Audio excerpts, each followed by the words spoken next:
Victor,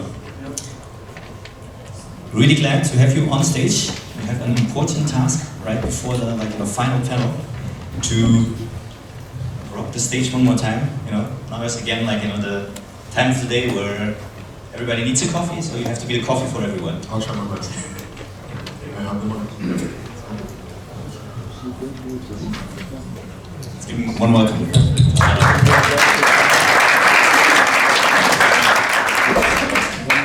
Certainly, guten Tag, München. My heart is pounding. I'm so excited to speak for all of you today. But as the closing speaker, I feel obligated to express my gratitude to our amazing hosts, lovely technicians, the organizers of this conference, and all of the speakers who came before me with their amazing presentations. Let's give them all a round of applause to make them feel so special.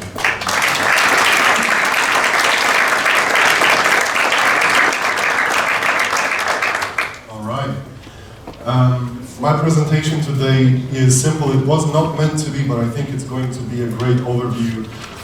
It's directed towards the leaders and top managements of the companies who I know for sure are present here today.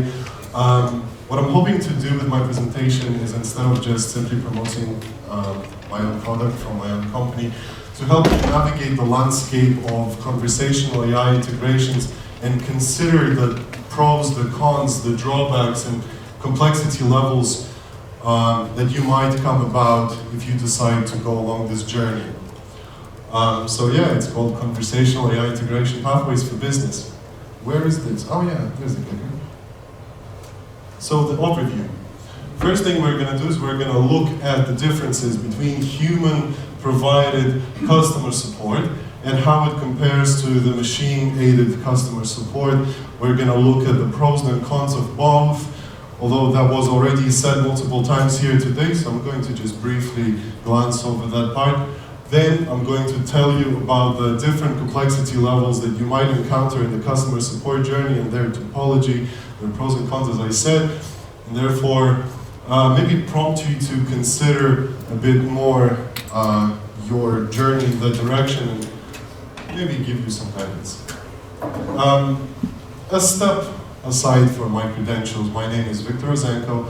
I have a bachelor's degree in computer science from the University of Southampton, and currently I reside as the head of product at Mercante Technologies. We are a very young startup trying to conquer this space and innovate as much as possible. Those are my contact details, and if anyone is going to be interested after this talk, you are free to come by the stand and I will give you my business cards. I did not print them in vain. They should go to their respective future owners, I hope. Please do come by. So we're going to begin with human versus machine, right? Let's start with a question. What do we expect from a good customer support assistant? Well, first of all, if they're going to be using their voice or text in any way, they should know the language. Moreover, they should be well articulated and well spoken to be able to empathize with the customers, to be able to relate to their problems, and obviously help them out, provide information, guidance, or even at some points in time maybe look up real-time data from the database or take action on behalf of the user, granted they have appropriate authorization within the system. How do machines compare with that? Well, first of all, let's say you found that person who knows the language, they speak the language, be it German, English, or any other language. They're well articulated, but they need to know the platform itself or the product that you are selling. To prepare people for that important role, it usually takes companies days, if not weeks, to prepare a really good customer support agent. Cutting time and costs here might result in suboptimal performance for human agents. Obviously, if you wanted to provide 24/7 customer support, you would practically have to hire 3 shifts of customer support agents, or abuse people, which is not good, so don't do that. Another thing you should consider is cost issues with hiring human assistants, and also management setbacks, because people are unpredictable. They get sick, they go for vacations and holidays, which is great for them. But this unpredictability introduces a certain level of setbacks and things that you need to consider when you manage a customer support department. So, I suggest you should really try to use AI to mitigate, or at least try to mitigate some of those risks. At the very least, I am certain with all of the tools presented here today and yesterday, you can aid your human assistants to some extent. With that, let's look at level number 1.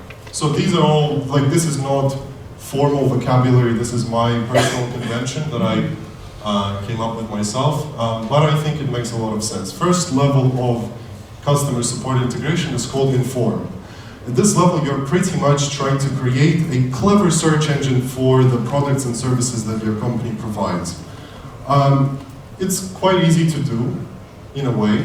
You have your documents that describe your products, your services, anything about your company you wish to share with the rest of the world and your potential or actual customers. You put that in a vector database, and then users some semantic search and essentially contextual injection. You can get ChatGPT to provide you a very nice response.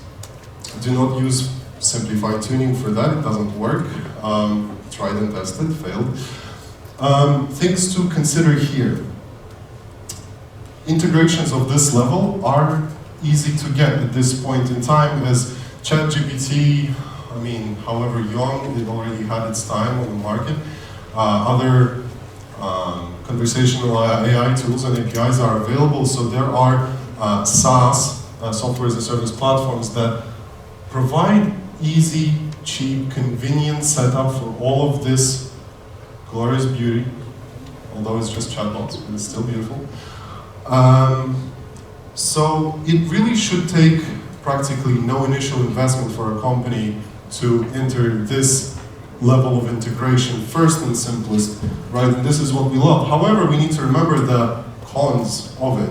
There is no access to real-time data, which means you cannot pull data from the database. If your user asks you, where is my parcel? I haven't heard from you yet. You know what, like, Lufthansa, they lost my luggage, actually, on the way here. I couldn't ask them that if they were using this kind of chatbot.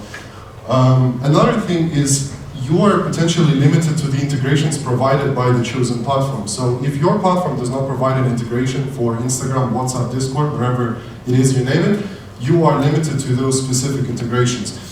Which means these 2 points mean that you still remain highly, highly reliable on your human staff for the operations of your customers. Let's try to mitigate that and move to level number 2, which is real-time lookup. Here, we still retain the static files in the vector database. However, we now introduce your own database, hopefully somewhere in the cloud, and we need to connect it to your conversational AI of choice. And that might prove not so trivial, as is cleverly demonstrated by these swirling question marks over there around the red arrow. Now, the pros of this system are simple. From the name, it has access to your real-time data. It's more helpful, therefore, because it has access to the data, and you can rely on less staff because this class of problems that used to be too complex for the previous system can now be handled. And if the user asks, where is my luggage? You can respond with these. However, now we have privacy concerns. Now that you're reaching into your real-time private database, guess what? GDPR. And if not even for the sake of regulation, but for the sake of your own business and your own customers, you need to be careful how you transmit that information using all of the latest protocols, encryption, all of that. Also, custom integrations are and could potentially prove to be complex, which is why we call it levels of complexity, right? This one is a bit of a step aside, but I believe that this red arrow hides behind it a possibility for an amazing space of innovation. For example, I imagine a future where AI could map a database and without any additional context, simply understand what tables and columns are responsible for what kinds of data. This would render a lot of this class of integrations essentially very simple to get. You just connect to your Postgres database and it's there. In fact, for any company that is maybe here and you guys are working towards something similar, I would urge you again to come to the booth, and I would love to have a chat with you guys. Moving on. Oh yeah, ChatGPT function calling is how we do this red arrow stuff most of the time. Search it up. Sorry, level number 3, called take action. At this level, all of the pros have essentially been explained before, but taking action allows you to essentially, if done to its fullest capacity and degree, replace human agents, given you take into account and you also implement the advice that was given before about personalizing, giving personalized responses, empathizing with your customers. All of this was previously said at the conference.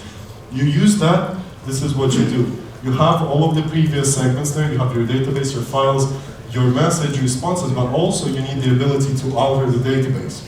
And at this level, this sounds amazing, I'm not gonna lie. This would eliminate a lot of dependency on human agents. However, we have to really consider the privacy concerns and correctnesses of your actions. Because your system is now expected to alter the database in real time based on your user's request, what that means is that a mistake can be really expensive for your business to mitigate, especially if you deal with medicine or finance or anything of that sort, because any mistake can be really traumatic there. There's also potential for brand damage. We shouldn't leave that out here. So at this level, again, integrations can get really custom and really complex. So to my best knowledge, there are no services that provide no-code integrations for level 2 and level 3 complexities.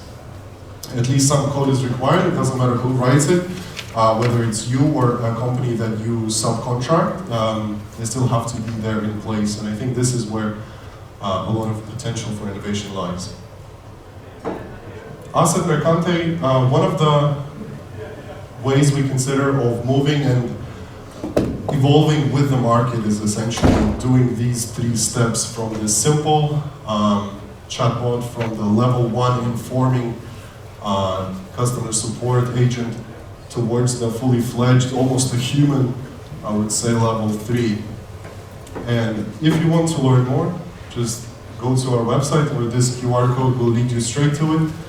And there you can chat with our own customer assistant called Jane Hendricks, generated by Midjourney, the picture. Quite like it. And that's it. At this point, I will stop and ask for questions. Thank you.